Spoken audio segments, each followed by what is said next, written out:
নতুন এক সূর্যের উদয় ঘটছে। পশ্চিমাদের কাছে টার্গেটেড হয়েছেন কেন? চলুন দেখি আজকের ভিডিওতে তার সম্পর্কে কিছু তথ্য আপনাদেরকে। অবশেষে খালেদা জিয়ার কৌশলী চালের কাছে পরাজিত হলো ভারত। সঙ্গে সঙ্গে হতাশ হয়ে গেল আওয়ামী লীগ শিবির, পাশাপাশি বিএনপির ভেতরে যারা ভারতের প্রেসক্রিপশনে চলছিল সেই সমর্থিত গ্রুপটি। খালেদা জিয়া এই বয়সে এসে শেষ সময় কি চালটি দিলেন, আর সেই চালে এতগুলো পক্ষ একসাথে ধরাশায়ী হলো কি করে? বাংলাদেশ একটা নতুন বিশ্ব রেকর্ড করেছে। এই বিশ্ব রেকর্ডটা হচ্ছে আমাদের যে দুজন ছাত্র প্রতিনিধি এই সরকারের উপদেষ্টা বা মন্ত্রী হিসাবে শপথ নিয়েছেন, যার রাজনীতির কারণে, যার রাজনৈতিক দিক নির্দেশনা ভুল হওয়ার কারণে, ভুল পথে রাজনীতি করার কারণে মানি লন্ডারিং মামলায় আজকে আমেরিকার আদালতে আসামি হলেন তার ছেলে সজীব ওয়াজেদ জয়। আজকে রিপোর্টটি বের করেছেন। যুক্তরাষ্ট্রের ওয়ান্টেড হিসাবে তোমাকে গ্রেফতার করে ওই দেশের ইমিগ্রেশন পুলিশের কাছে হস্তান্তর করার জন্য যুক্তরাষ্ট্র জয় বাবা জয় হয়ে গিয়েছে, জয় বাংলা হয়ে গিয়েছে। হঠাৎ করে কি এমন হলো, কি এমন ঘটনা ঘটলো, কি এমন জরুরি অবস্থার জন্ম নিল যে পুলিশ এত বেশি সতর্ক অবস্থান করতে শুরু করলো?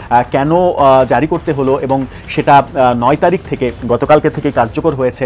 খুব দ্রুত একটা নিরপেক্ষ সরকার অধীনে, দ্যাট মিনস ইন্টারিম সরকারের অধীনে স্থানীয় সরকার নির্বাচন দেওয়ার দাবি জানিয়েছেন পিনাকি ভট্টাচার্য। পিনাকি ভট্টাচার্য যেহেতু আহ্বান জানিয়েছেন, বুঝতে হবে গভীরতা আছে। আসসালামু আলাইকুম দর্শক, বর্তমান সময়ের রাজনৈতিক পরিস্থিতি বা প্রেক্ষাপটকে বিশ্লেষণ করে আপনাদের সামনে বেশ কিছু গুরুত্বপূর্ণ ভিডিও ফুটেজ নিয়ে হাজির হয়েছি। এমনকি দর্শক, আমি আশা করছি আপনারা সেটা ভিডিও শুরুটা দেখে বুঝতে পেরেছেন।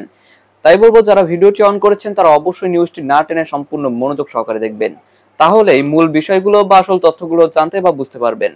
তো প্রিয় দর্শক, আমি আর বেশি কথা বাড়াবো না। এই ভিডিও শুরুতেই আপনাদের যে ভিডিওগুলোর অংশ বিশেষ দেখিয়ে শুরু করেছিলাম, সেই ভিডিওগুলোর বিস্তারিত আলোচনা দেখাবো। তবে তার আগে বলি, যারা এখনো চ্যানেলটি সাবস্ক্রাইব করেননি সকলে চ্যানেলটি সাবস্ক্রাইব করে পাশে থাকা বেল আইকনটি বাজিয়ে দিবেন। আর যারা ইতিমধ্যেই সাবস্ক্রাইব করে গেছেন তাদের সকলকে অসংখ্য ধন্যবাদ। তো চলুন একটি লাইক দিয়ে আমরা ধারাবাহিকভাবে সবগুলো ভিডিওর বিস্তারিত আলোচনা দেখে আসি। অবশেষে খালেদা জিয়ার খুব কঠিন একটি কৌশলী চালের কাছে পরাজিত হলো ভারত।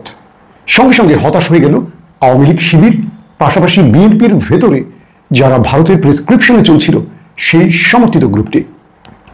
খালেদা জিয়া এই বয়সে এসে শেষ সময় কি চালটি দিলেন, আর সেই চালে এতগুলো পক্ষ একসাথে ধরাশায়ী হলো কি করে? পুরো ভিডিওতে জানাবো সেই বিষয়। প্রিয় দর্শক, আগামী 13 জুন শুক্রবার লন্ডনে তারেক রহমানের সাথে বৈঠক হচ্ছে বাংলাদেশের অন্তর্বর্তীকালীন সরকারের প্রধান প্রফেসর ডক্টর ইউনূসের সাথে। কিন্তু এই বৈঠকটি যাতে না হয় তার সব রকম চেষ্টা করেছিল ওপার। পাশাপাশি বিএনপির ভেতরে থাকা ওপারের প্রেসক্রিপশনে যে গ্রুপটি চলছে তারাও বিভিন্নভাবে চেষ্টা করেছিল যাতে তারেক রহমানের সাথে এই বৈঠকটি না হয়। কিন্তু আসলে ঘটলোটা কি, যার কারণে এই সিদ্ধান্তের পরিবর্তন হলো? আপনারা জানেন 7 জুন বেগম খালেদা জিয়ার সাথে স্থায়ী কমিটির বেশ কয়েকজন সিনিয়র নেতা দেখা করতে চান। এই সময় বেগম জিয়া তার সিনিয়র নেতাদের দেশের সার্বিক অবস্থার বর্ণনা জানতে চান তাদের কাছ থেকে। তখন বেশ কয়েকজন সিনিয়র নেতা বেগম খালেদা জিয়াকে বলেন যে ইউনূস সাহেব নির্বাচনের দিকে হাঁটতে চাইছেন না, তিনি নির্বাচন দিতে চাইছেন না, তিনি অন্য কোনো পরিকল্পনা আছেন। তো একে একে বেশ কয়েকজন নেতা খালেদা জিয়াকে প্রফেসর ইউনূস সম্পর্কে তাদের বক্তব্য তুলে ধরেন। তখন খালেদা জিয়া বলেন, প্রফেসর ইউনূসকে আমি যতটুকু চিনি তিনি সঠিক সময় নির্বাচন দেবেন এবং তিনি যে কথা দিয়েছেন জাতিকে সেই কথা রাখার চেষ্টা করবেন। এবং তিনি তার নেতাদের অনেকটা ধমকের সুরে বলেন, আপনারা সরকারের সাথে সংঘাতে যাবেন না, কোনো বড় বিরোধে যাবেন না, কারণ এতে বিএনপির একচুরও লাভ হবে না। বেগম জিয়া তার সিনিয়র নেতাদের স্মরণ করিয়ে দিয়ে বলেন, গত 16 বছর আওয়ামী লীগ আমাদের সাথে কি আচরণ করেছে। একটা সুষ্ঠু নির্বাচনের দাবি করে আমরা আদায় করতে পারিনি। আমার নেতারা আওয়ামী লীগকে বাধ্য করতে পারেনি একটি সুষ্ঠু নির্বাচনে। এত গুম খুন ক্রসফায়ার, তারপরও সরকারকে টলাতে পারেনি এই দল কিংবা বিরোধী দল। আজ সেই বিরোধী জোটের, অর্থাৎ সকল জোটের কথা বলছেন, তাদের আন্দোলনে এত ত্যাগের বিনিময় প্রফেসর ইউনূস এখন অন্তর্বর্তীকালীন সরকার। এবং যতটুকু বেগম জিয়া বলছেন যে যতটুকু জানি তার রাজনৈতিক বড় ফ্রেমে কোনো খায়েশ নেই, তিনি সুষ্ঠু নির্বাচন দিতে চায়, যেটি বিএনপিও আশা করে। অতএব ইউনূস সরকারকে কোনো প্রকার বেকায়দায় যেন বিএনপি না ফেলে, কোনো সংঘাতে যাতে না যায় এবং কোনো প্রকার অসহযোগিতা যাতে না করে, সেই ব্যাপারে তার দলকে নির্দেশনা দিয়েছেন বেগম খালেদা জিয়া। একদম শক্ত ভাষায় বেগম জিয়া তার সিনিয়র নেতাদের শাসন করেন, ধমক দেন এবং এক কথায় বুঝিয়েও বলেন। বিএনপির কয়েকটি সূত্র দাবি করছে এই সময় বেগম জিয়া বলেন যে আওয়ামী লীগকে চিন্তা করে ইউনূস সাহেবের সাথে আপনাদের আচরণ নির্ধারণ করতে হবে, কারণ আওয়ামী লীগ যা করেছে আমরা চাই না এই দেশে সেই রকম কোনো পরিস্থিতি আবার তৈরি হোক। এখন বিএনপির সামনে সুবর্ণ সুযোগ, যদি কেউ এই সুবর্ণ সুযোগকে ভুল কোনো পরিকল্পনায়, ভুল কোনো কাজের মাধ্যমে, ভুল কোনো সাজেশনে নষ্ট করে, এটি বিএনপির জন্য সবচেয়ে বড় দুঃসংবাদ হবে, বিএনপির জন্য সবচেয়ে বড় অন্তর্ঘাত হবে। এবং বেগম জিয়া তার সিনিয়র নেতাদের বলেন আপনারা সর্বোপরি এই সরকারকে সহযোগিতা করবেন যাতে করে এপ্রিলের মধ্যে দ্রুত একটি ফেয়ার ইলেকশন হতে পারে। এরপর বিএনপির সিনিয়র নেতারা অর্থাৎ স্থায়ী কমিটির নেতারা তারা নিজেরা একটা বৈঠকে বসেন এবং তারেক রহমানকে এই বিষয়গুলো জানান এবং তারেক রহমানের সাথে তার মায়েরও টেলিফোনে কথা হয়। বেগম জিয়া তারেক রহমানকে সকল বিষয় বা চিত্রগুলো তুলে ধরেন এবং তার অভিজ্ঞতার আলোকে তিনি তারেক রহমানকে সব বিষয় বুঝিয়ে বলেন। তারপর লন্ডন থেকে তারেক রহমান সিদ্ধান্ত গ্রহণ করেন 13 জুন তিনি প্রফেসর ইউনূসের সাথে, অর্থাৎ প্রথমে তিনি দেখা করার পরিকল্পনাটি গ্রহণ করেন এবং প্রধান উপদেষ্টার দপ্তরকে বা প্রোটোকল অফিসারকে, অ্যাসাইনমেন্ট অফিসারকে এই বিষয়টি জানানো হয় তারেক রহমানের পক্ষ থেকে, অর্থাৎ বিএনপির স্থায়ী কমিটির পক্ষ থেকে। তারপর অন্তর্বর্তীকালীন সরকারের প্রধান ডক্টর ইউনূসের অ্যাসাইনমেন্ট অফিসার ইউনূস সাহেবের সাথে কথা বলে তাদের স্থান, সময় এবং দিন ঠিক করেন এবং এটি হতে যাচ্ছে লন্ডনের একটি হোটেলে 13 জুন শুক্রবার বিকেল নাগাদ। খুব দ্রুত একটা নিরপেক্ষ সরকার অধীনে, দ্যাট মিনস ইন্টারিম সরকারের অধীনে স্থানীয় সরকার নির্বাচন দেওয়ার দাবি জানিয়েছেন পিনাকি ভট্টাচার্য। বাংলাদেশের ইতিহাসে স্থানীয় সরকার নির্বাচন সবসময় দলীয় সরকার অধীনে হয়েছে, এবার একটা নিরপেক্ষ সরকার অধীনে স্থানীয় সরকার নির্বাচনের সুযোগ তৈরি হয়েছে, এটা দ্রুত বাস্তবায়ন করা হোক। পিনাকি ভট্টাচার্য যেহেতু আহ্বান জানিয়েছেন, বুঝতে হবে এর গভীরতা আছে। পিনাকি এমনি এমনি বলেন না, অথবা যে কথার কোনো ভ্যালু থাকবে না, অবাস্তব, এটা বলেন না। নিঃসন্দেহে এটা নিয়ে অনেক কিছু হবে।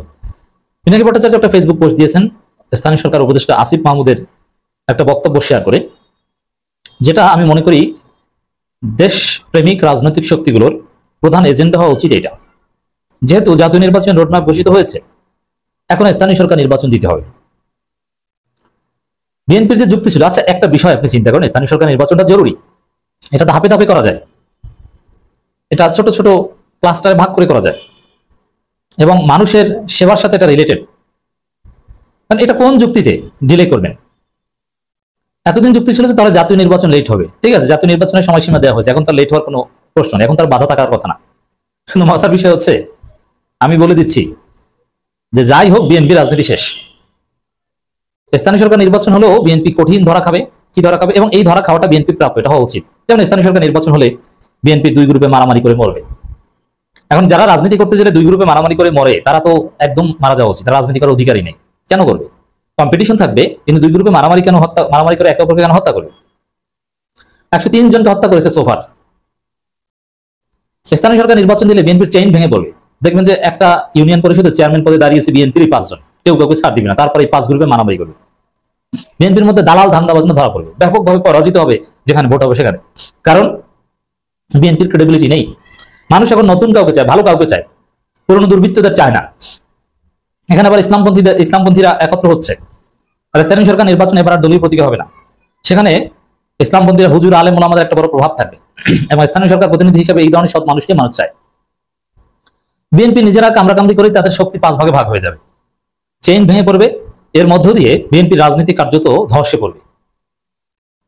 এখন এটা কি হবে বিএনপির? এটা বিএনপির ইন্টারনাল বিষয়। মূল বিষয় হচ্ছে মানুষের সেবা প্রয়োজন, স্থানীয় সরকার নির্বাচন নিরপেক্ষ হওয়া দরকার এবং নির্বাচন কমিশনের সক্ষমতা টেস্ট করা দরকার, এই জন্য এটা জরুরি। আমরা পিনাকি ভট্টাচার্যের বক্তব্য বিশ্লেষণ করব। দশকের পর দশক আমরা বাংলাদেশে দলীয় সরকার অধীনে স্থানীয় নির্বাচন দেখেছি। যেহেতু জাতীয় নির্বাচনের রোডম্যাপ পরিষ্কার, এখন দ্রুত স্থানীয় সরকার নির্বাচন দেওয়া উচিত। পিনাকির এই কথা রাজনীতির অন্যতম এজেন্ডা হওয়া উচিত, পলিটিক্যাল পার্টিগুলোর দাবি হওয়া উচিত এখন একটাই, বিশেষ করে জামাত, চরমোনাই, গণ অধিকার পরিষদ, তারা এই বিষয়তে একমত। যেমন গণ অধিকার পরিষদ তারা দ্রুত স্থানীয় সরকার নির্বাচন চায় বা আগে স্থানীয় সরকার নির্বাচন চায়। এতে করে লোকালি যেসব প্রশাসনিক অচল অবস্থা বিরাজ করছে আছে সেগুলো ফাংশন হয়ে যাবে। দলীয় সরকার অধীনে স্থানীয় সরকার নির্বাচন লেভেল প্লেইং ফিল্ড দেওয়া অসম্ভব। এখন যারা নিরপেক্ষ সরকার অধীনে স্থানীয় সরকার নির্বাচন চায় না, তারা নিশ্চিত কারচুপি করতে চায়। দেখেন একটা দল কত নিচে নামতে পারে, প্রকাশ্যে কারচুপি করার অবস্থান নিচ্ছে, প্রকাশ্যে কারচুপি করতে চায়, কারচুপির অধিকার চায়। কারচুপির অধিকার চাওয়া কি জানা না? নিরপেক্ষ সরকার অধীনে স্থানীয় সরকার নির্বাচন আমরা মানি না। এটাই হচ্ছে কারচুপির অধিকার চাওয়া। এবং চাঁদাবাজের অধিকারের দাবিতে মিছিল করে, যেমন চট্টগ্রাম পোর্টের টার্মিনাল ব্যবস্থাপনা বিদেশিদের হাতে দেওয়া যাবে না, নিজেরা করবে আর ইচ্ছা মতো চাঁদাবাজি করবে। চাঁদাবাজের দাবিতে বিক্ষোভ মিছিল, ঘুষ খাওয়ার দাবিতে বিক্ষোভ মিছিল করছে এই বিএনপি। দর্শক, আমি আশা করছি আপনারা সকলে অত্যন্ত মনোযোগ সহকারে সবগুলো ভিডিও দেখেছেন। এমনকি দর্শক, যদি এই ভিডিওগুলো সম্পর্কে আপনাদের কোনো মতামত থেকে থাকে তাহলে তা অবশ্যই জানাবেন। দর্শক, নিউজটি শেষ করছি এখানেই, ফিরছি পরবর্তী নিউজে নতুন কোনো টপিকে। আল্লাহ হাফিজ।